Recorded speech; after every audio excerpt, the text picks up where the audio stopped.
Dulu, hiduplah suatu kaum bernama Tsamud. Mereka tinggal di negeri yang subur, memiliki rumah-rumah megah yang dipahat dari gunung. Mereka hidup dalam kemewahan, namun lupa bersyukur kepada Allah Subhanahu wa Ta'ala. Lalu Allah mengutus Nabi Soleh sebagai Rasul kepada kaum Tsamud. Beliau mengajak mereka untuk menyembah Allah dan meninggalkan kesombongan. Gaya hidup kaum Tsamud selalu dihiasi dengan kemaksiatan, yaitu dengan berfoya-foya, mabuk-mabukan, berzina, dan melakukan tindak kejahatan.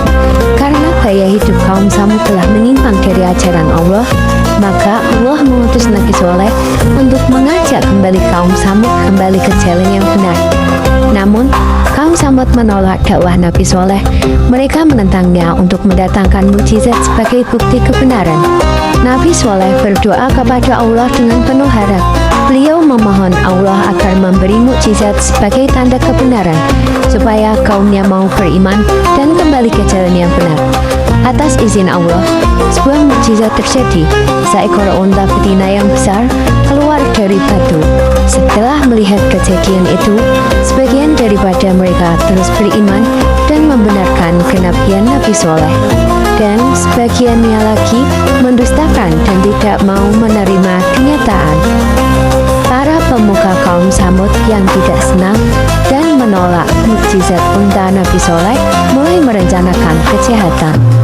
Mereka menggunakan para wanita untuk menghasut para lelaki untuk membunuh unta Nabi Soleh. Mereka yaitu Syatub dan Unaizah. Dengan hasutan yang kuat terhadap para pemuka kaum Tsamud, dua orang lelaki bernama Musaddaq bin Mu'arij dan Budar bin Salif siap sedia melakukan pembunuhan untuk mendapatkan hadiah yang dijanjikan. Dengan bantuan 7 orang lelaki, mereka bersembunyi dari jauh dan melihat ke tempat yang menjadi kebiasaan unta tersebut.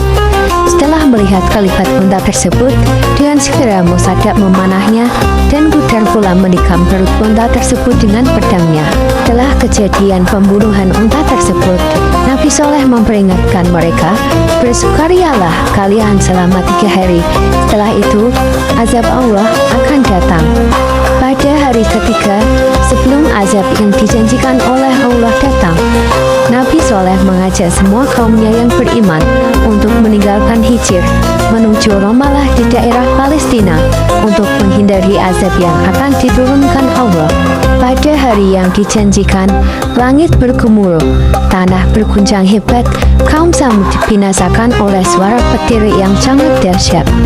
Pada hari yang pertama, diturunkan azab, wajah-wajah kaum Tsamud menjadi kuning pucat. Pada hari yang kedua, wajah-wajah kaum Tsamud menjadi merah. Dan pada hari yang ketiga, wajah-wajah mereka menjadi hitam. Setelah terbenam matahari hari yang ketiga, Allah menurunkan badai dari langit yang sangat kencang sekali, sehingga menjadi banjir. Kemudian mayat-mayat mereka bergelimpangan di dalam rumah mereka masing-masing. Hikmah dari kisah Nabi Soleh adalah bahwa dosa dan kemaksiatan suatu kaum dapat membawa kehancuran bagi seluruh masyarakatnya. Kisah ini mengajarkan pentingnya bersyukur, tidak sombong, serta menjauhi perbuatan yang merusak ciptaan Allah Subhanahu wa Ta'ala. Selain itu, umat Islam hendaknya senantiasa menegakkan amar ma'ruf nahi mungkar sebagai bentuk kepedulian sosial dan tanggung jawab moral agar kemungkaran tidak merajalela di masyarakat.